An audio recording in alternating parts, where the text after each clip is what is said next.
میرا نام انیلا ہے اور صبح سے ہونے والی اس بارش نے ایک لمحے کے لیے بھی تھمنے کا نام نہیں لیا تھا۔ میں کب سے اس انتظار میں تھی کہ بارش ہلکی ہو تو میں دفتر سے نکلوں اور گھر کا راستہ لے لوں، مگر رات کے 8 بجے جب مجھے یقین ہو گیا کہ بارش اگلی صبح تک بھی نہیں تھمنے والی ہے تو میں اکیلی ہی دفتر سے نکل پڑی۔ سب لوگ تو اپنی اپنی گاڑیوں سے جا چکے تھے، مجھے دفتر میں کام کرتے ہوئے کافی وقت ہو گیا تھا۔ پھر کچھ وقت میں نے بارش رکنے کے انتظار میں نکال دیا۔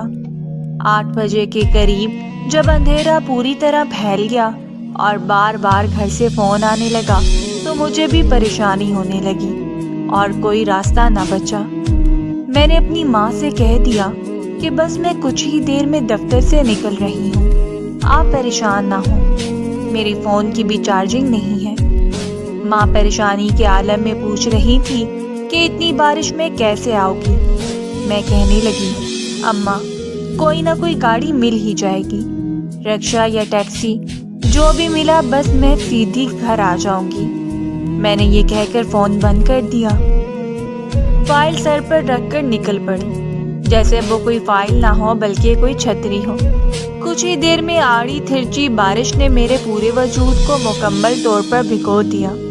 جنوری کی شدید سردی کی یہ طوفانی بارش جس نے ہر طرف جل تھل کر دی تھی، یوں لگ رہا تھا جیسے گھر جاتے جاتے میری کلفی جم جائے گی۔ سامنے کا منظر بارش کی وجہ سے نظر ہی نہیں آ رہا تھا اور اب تو مجھے بہت زیادہ اپنے اوپر غصہ آ رہا تھا کہ میں اندھیرا چھانے سے پہلے کیوں نہ نکل گئی۔ تیز تیز چلتے ہوئے میں رکشے اور ٹیکسی کی تلاش کر رہی تھی، لیکن اس قدر طوفانی بارش میں نہ رکشہ ملا نہ ٹیکسی، بلکہ دور دور تک سڑک صرف ویران نظر آ رہی تھی۔ مجھے بہت زیادہ افسوس ہو رہا تھا، پیچھے دفتر میں بھی کوئی ایسا نہیں تھا جس سے وہ مدد مانگتی۔ ایسے میں تیز تیز قدم اٹھاتی دعائیں پڑھنے لگی۔ جتنی دعائیں یاد تھی سب میرے لبوں پر آ گئیں۔ 10 میں آیت الکرسی کا مسلسل ورد کرتی رہی، تیز تیز قدموں سے چل رہی تھی، لیکن اس بارش میں قدم اٹھانا بھی مشکل تھا۔ نہ گرہوں کا پتہ چلتا تھا نہ کیچڑ کا۔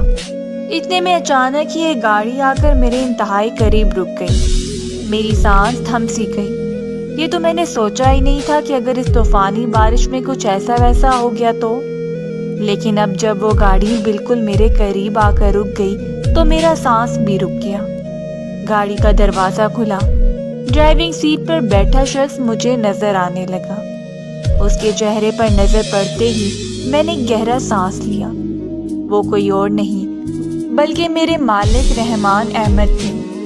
بلیک پینٹ کوٹ پہنے، سلور فریم کا خوبصورت چشمہ لگائے وہ میری جانب دیکھ رہے تھے۔ پھر انہوں نے مجھے گاڑی میں بیٹھنے کا اشارہ کیا تو میں کچھ گھبراہٹ کا شکار ہو گئی۔ وہ سختی سے کہنے لگے، جلدی آؤ۔ میرے پاس اور کوئی چارہ بھی نہیں تھا، اس لیے میں گاڑی میں بیٹھ گئی۔ میرا بھیگا ہوا لباس گاڑی کی سیٹ کو بھی بھگو گیا تھا۔ میرے کپڑوں سے متواتر پانی ٹپک رہا تھا۔ لباس بھیگ جانے کی وجہ سے میری خوبصورتی کو عیاں کر رہا تھا۔ میں نے اپنے دوپٹے کو ٹھیک کیا، فائل گود میں رکھی اپنی انگلیوں کو مروڑنے لگی۔ اس قدر اندھیرے میں اتنی بارش میں کہاں جا رہی ہوں؟ مالک کی بات سن کر مجھے اس بے مقصد سوال کا کوئی مطلب سمجھ میں نہیں آیا۔ یہ بھی بھلا کوئی بات پوچھنے کی تھی؟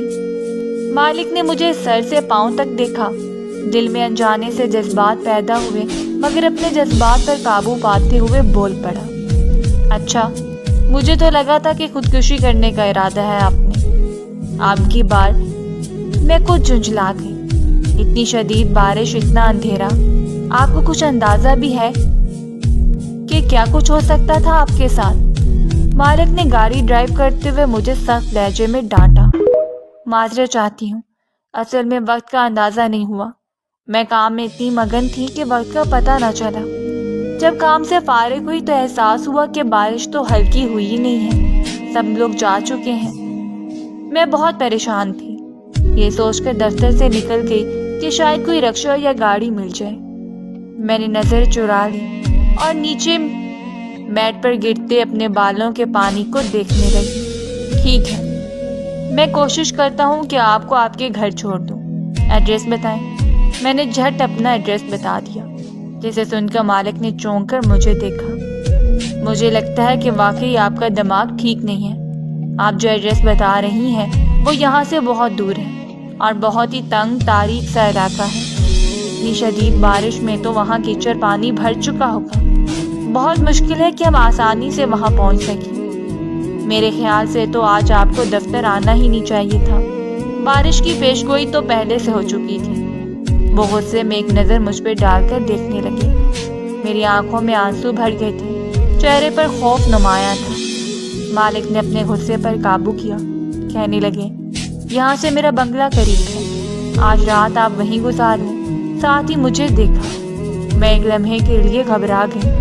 نہیں، میری ماما انتظار کر رہی ہوں گی۔ مالک نے گھور کر مجھے دیکھا اور کہنے لگی، اگر آپ اپنی ماما کو ساری صورتحال بتا دیں گی تو یقیناً وہ سمجھ جائیں گی، بلکہ میرا خیال ہے کہ وہ خود آپ سے یہی کہیں گی کہ اس طوفانی بارش میں اتنا طویل راستہ اختیار نہ کریں۔ مالک نے گاڑی اپنے بنگلے کی طرف موڑ لی تھی۔ اس کی گاڑی کے پیچھے ایک اور گاڑی تھی جس میں سیکیورٹی گارڈز وغیرہ تھے۔ میرا مالک بہت پیسے والے کاروباری تھے جن کے پاس پیسے کی کوئی کمی نہیں تھی، اسی لیے سیکیورٹی بھی بہت زیادہ تھی۔ آج مالک کو دفتر سے نکلنے میں کچھ وقت لگا تھا، مگر اسے یہ اندازہ نہیں تھا کہ میں اتنی بے وقوف ہوں گی کہ ایسی طوفانی بارش میں تنہا دفتر سے نکل پڑوں گی۔ اور اب جس علاقے کی بات کر رہی تھی وہ واقعی کیچڑ اور بارش کے پانی کی وجہ سے آدھا ڈوبا ہوا تھا۔ وہاں جانا رات کے اندھیرے میں بہت زیادہ خطرناک تھا، اسی لیے مالک نے مجھے بھی صاف منع کر دیا تھا۔ کچھ دیر بعد وہ مجھے اپنے بنگلے میں لے کر داخل ہوا۔ میں سردی سے بری طرح کانپ رہی تھی۔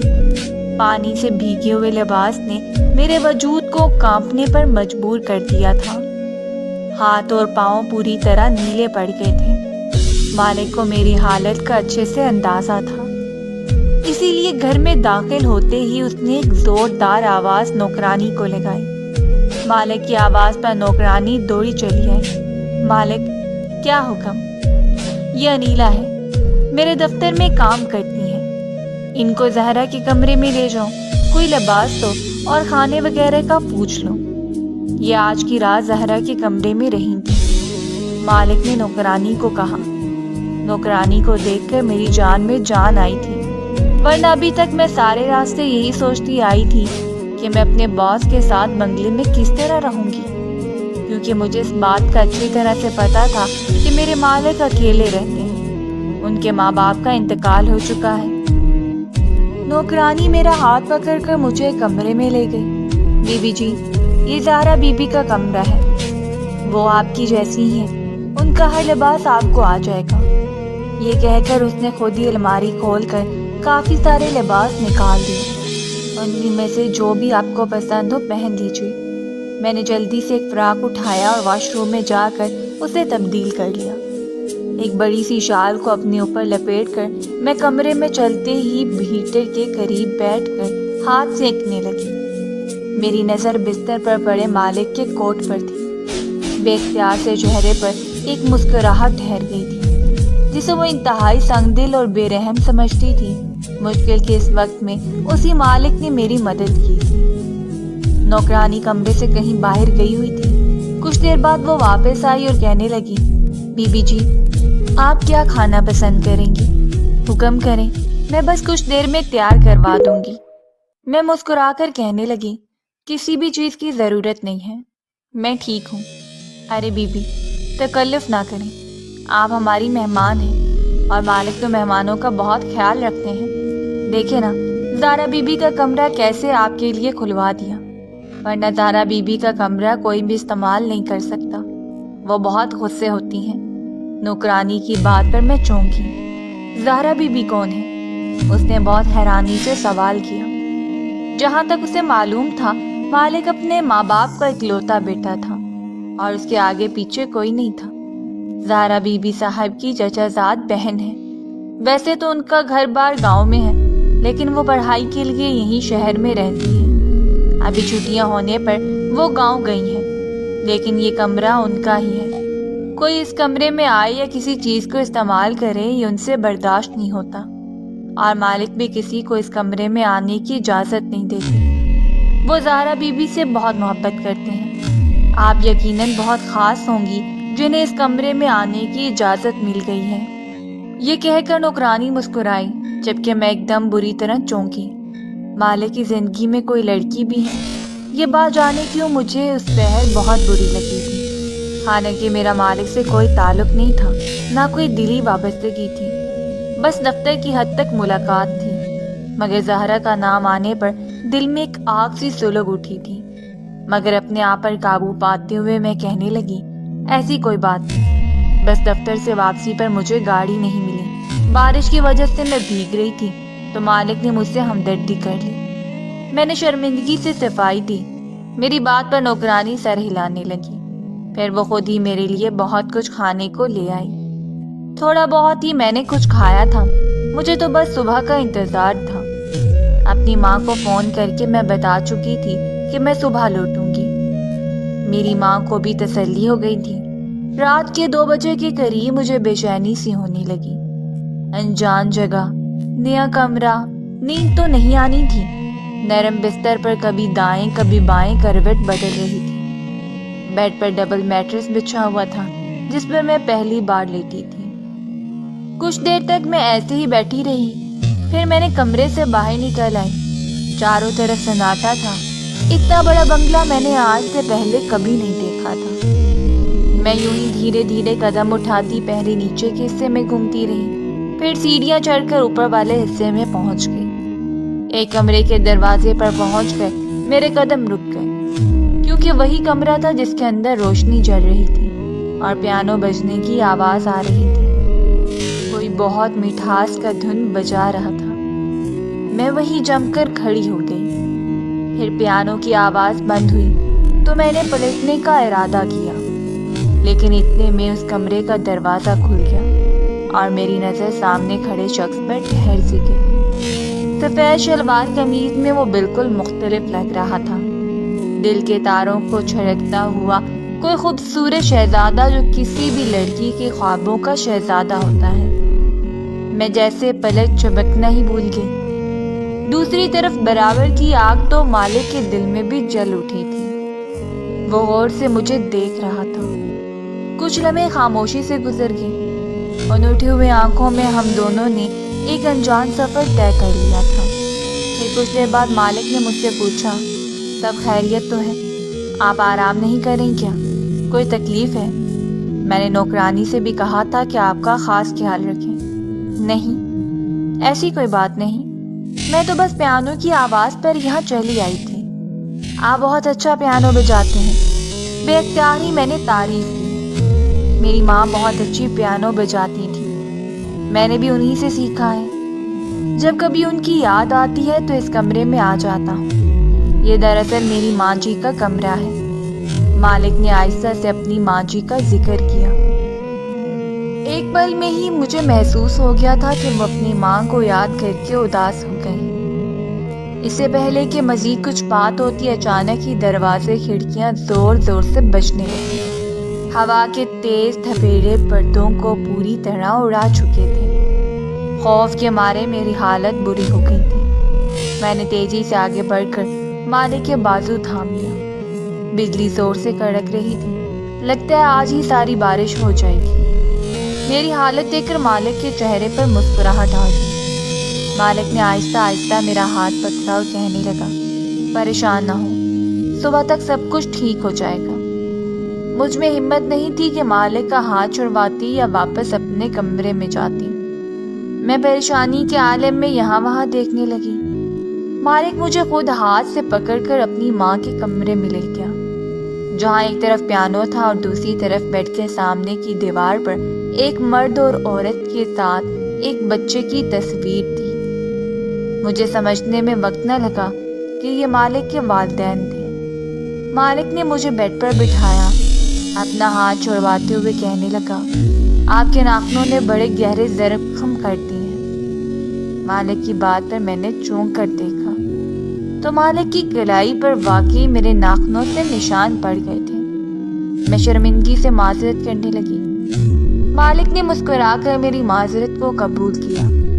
آپ یہاں آرام سے سو جائیں، صبح میں خود آپ کو آپ کے گھر بھیج دوں گا، وہ مجھے نرمی سے سمجھانے لگا، کیونکہ میرے چہرے کا خوف مالک کو واضح نظر آ رہا تھا۔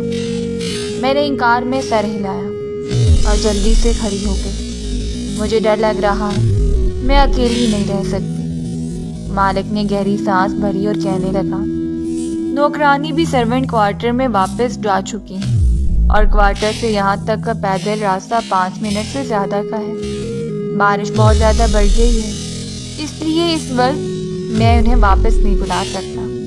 مجھے لگا تھا کہ آپ کمرے میں سو گئی ہوں گی، اس لیے میں نے انہیں بھیج دیا۔ آپ یہاں بیٹھ جائیں نا۔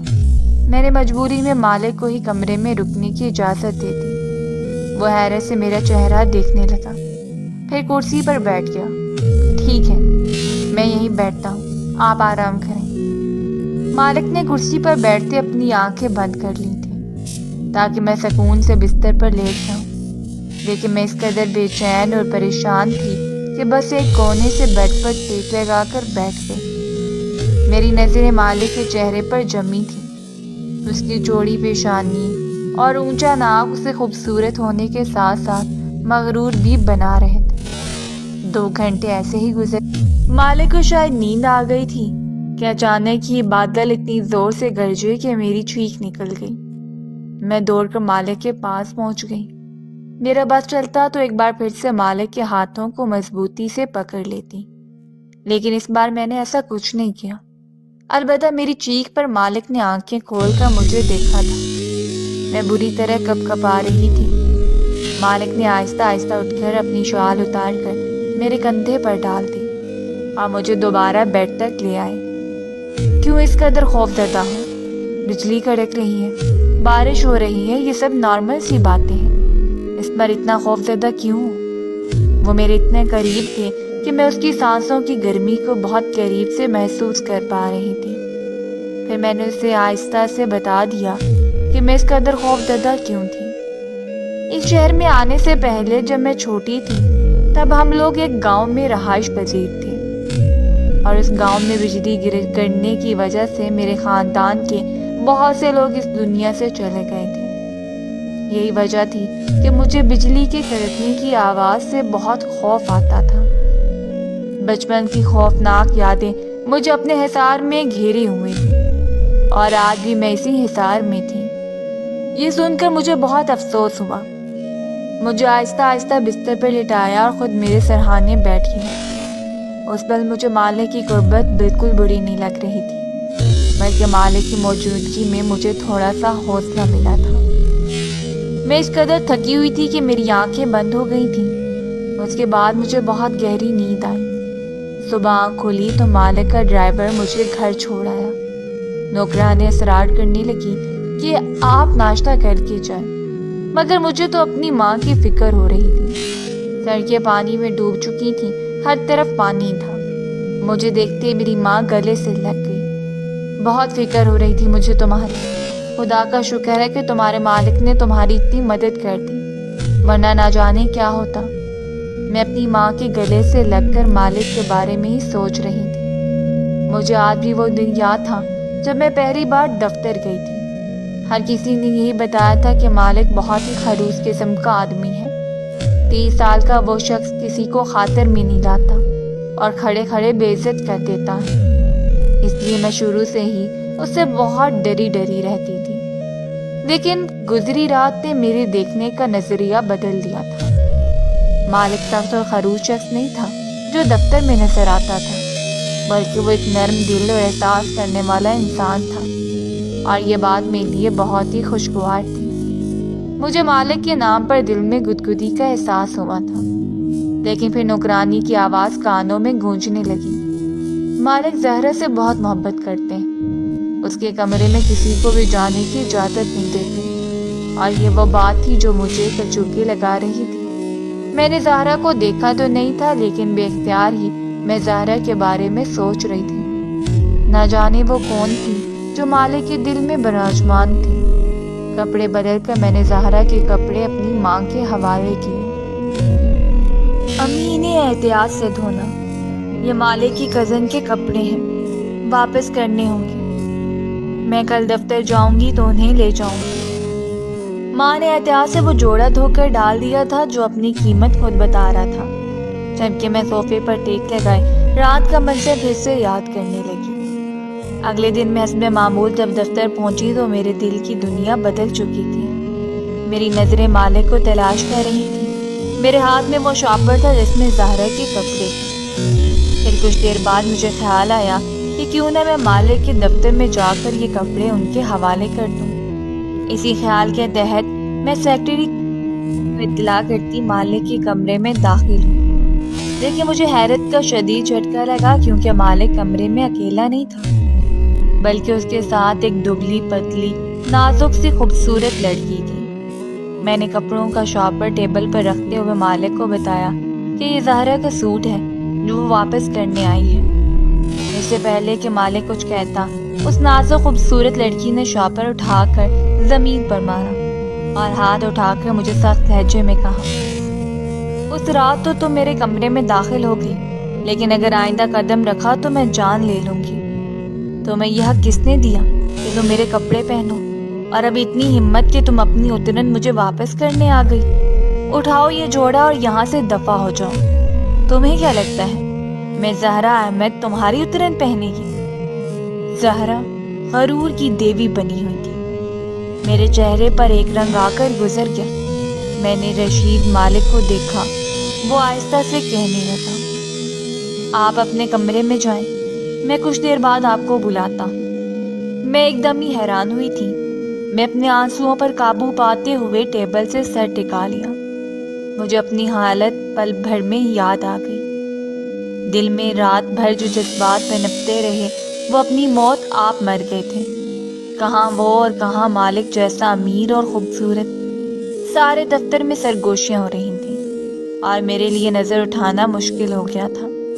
اس سے پہلے کہ میں چھٹی لے کر واپس گھر کے لیے روانہ ہوتی، زہرا میرے کمرے میں آ کر میرے سر پر کھڑی ہو گئی، اور اس کے آگے جو کچھ زہرا نے کہا وہ سن کر میری آنکھوں کے آگے اندھیرا چھا گیا تھا۔